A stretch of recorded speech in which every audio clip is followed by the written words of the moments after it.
محبتوں کے سائے میں علماء کی نگرانی میں منعقد ہوا ہے۔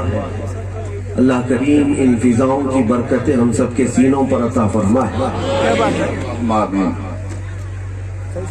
جیسے آپ حضرات سے نقیب اجلاس نے گزارش کی تھی کہ حضور زیب سجادہ آستانہ عالیہ رضویہ حضور احسن میاں صاحب قبلہ تشریف لانے والے ہیں، لہٰذا آپ اپنی دکانیں بند کر لیں۔ تو نقیب اجلاس اور ناظم اجلاس کے اس حکم پر آپ عمل کر لیں سبحان اللہ کہ حضرت تشریف لانے والے ہیں، آپ یہ تمام گھوڑے تھوڑی دیر کے لیے نیچے بٹھا لیں، اس لیے کہ اور وہاں بھی وہ جوش و خروش تھا، نوجوانوں کا، مومنین کا ایک جمع غفیر تھا۔ آج آپ کے چندن پور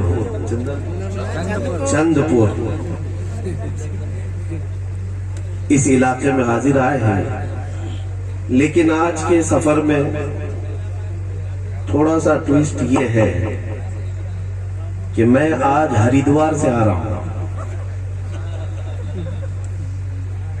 اور آپ سب کو پتا ہے کہ جس جگہ سے ہم آ رہے ہیں بحمدہ تعالیٰ صحیح سلامت آپ کے پاس آ رہے ہیں۔ یہاں میں یہی بتانا چاہتا ہوں میرے عزیزوں، اللہ تبارک و تعالیٰ اور اس کے حبیب جس کی حمایت میں ہو، پھر وہ چاہے کفرستان میں جائے یا آگ کے میدان میں جائے، اللہ جس کی حمایت میں ہو اور رسول پاک جس پر عنایت کرے، سبحان اللہ سبحان اللہ، کوئی دھرتی اور کوئی طاقت اس کا بال بیکا نہیں کرے۔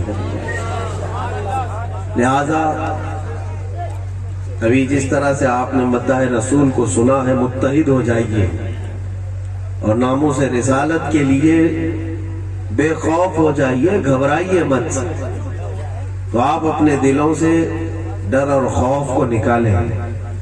بریلی کے امام نے تو ہمیں یہ میسج دیا ہے، خوف نہ رکھ رضا ذرا، تو ہے عبد مصطفیٰ۔ عبد مصطفیٰ کو گھبرانا کس بات کا؟ عبد مصطفیٰ کہتے کسے ہیں؟ مصطفیٰ کریم صلی اللہ علیہ وسلم کے غلام کو۔ خوف نہ رکھ رضا ذرا، تو ہے عبد مصطفیٰ، تیرے لیے امان ہے، تیرے لیے امان ہے۔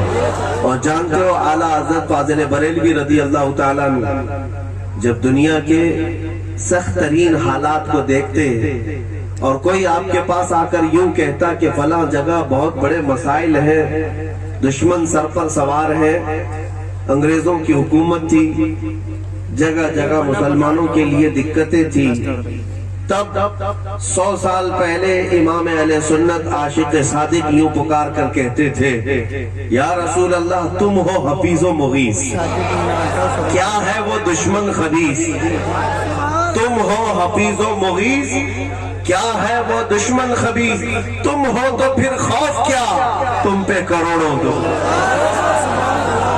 یہ اعلیٰ حضرت نے ہمیں حوصلہ دیا، سبحان اللہ، یہ حوصلہ دیا ہے۔ جب رسول ہمارے ساتھ ہے تو پھر خوف کس بات کا؟ میرے عزیزو، آج میں یہ بات تمہارے سامنے عرض کرنا چاہتا ہوں، دنیا والوں کے پاس بڑی بڑی طاقتیں ہوں گی، بڑی بڑی نعمتیں ان کے پاس ہوں گی، لیکن تمہارے پاس جو ہے اس کا مقابلہ کسی قوم کے پاس نہیں۔ تمہارے پاس جو طاقت ہے وہ میرے مصطفیٰ کریم کی محبت کی طاقت ہے۔ نبی کریم صلی اللہ تعالیٰ علیہ وسلم کی محبت ایسی ہے کہ الحمدللہ ہم 14 صدیوں کے بعد بھی اس کی گرمی اور اس کی تپش ہر سینے میں محسوس کرتے ہیں۔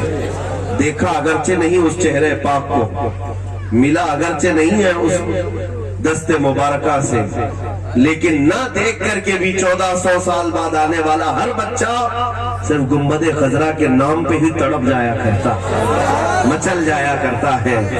یہ جو لمبی دوری کے باوجود محبتوں کا اثر ہے، پوری دنیا سے میں کہتا ہوں کسی اور کے پاس یہ طاقت آ ہی نہیں سکے گی۔ لا کر کے دکھاؤ، تمہارے پاس بھی بہت سارے لیڈر ہوں گے، بہت سارے تمہارے پاس بھی انقلابی شخصیتیں ہوں گی، دیوی دیوتا ہوں گے، بہت ساری چیزیں ہوں گی، لیکن محمد عربی صلی اللہ تعالی علیہ وسلم جس طرح ہر مومن کے سینے میں بستے ہیں اور ہر آنکھ کے تارے ہیں، اس طرح پوری دنیا میں کوئی اور شخصیت تم نہیں لا سکو گے۔ حق ہے میرے عزیزو یہ بات۔ میں آپ سے ایک بات کہنا چاہتا ہوں، مدینہ طیبہ میں ہمارے فخر کی بات ہے یہ، اس لیے میں کہہ رہا ہوں، ہم غریب ہیں، آج نادار ہیں، مفلس ہیں، کچھ ہے نہیں ہمارے پاس۔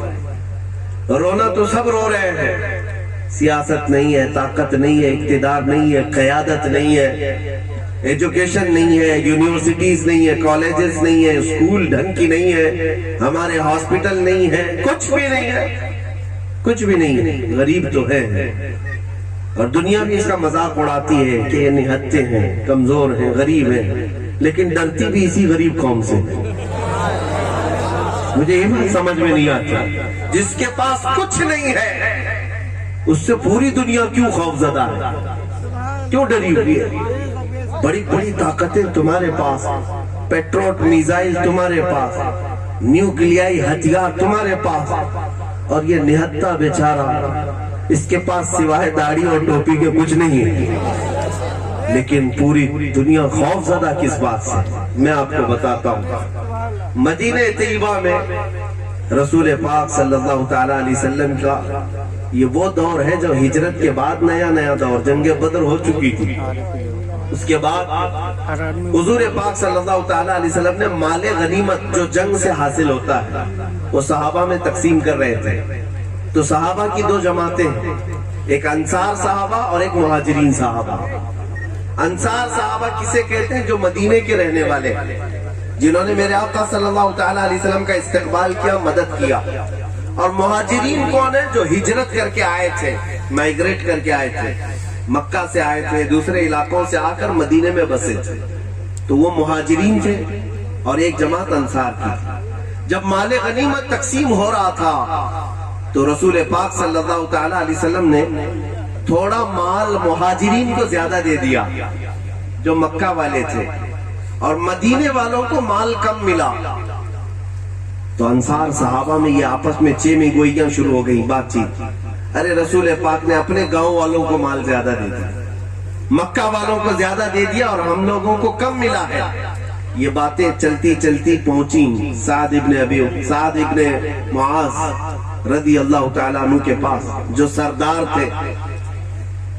حضور پاک صلی اللہ تعالیٰ علیہ وسلم سے کسی نے آ کر کے یہ کہہ دیا کہ یا رسول اللہ، انصار صحابہ کے درمیان ایسی ایسی باتیں پھیلی ہیں کہ آپ نے مہاجرین کو مال زیادہ دے دیا، انصار کو کم دیا۔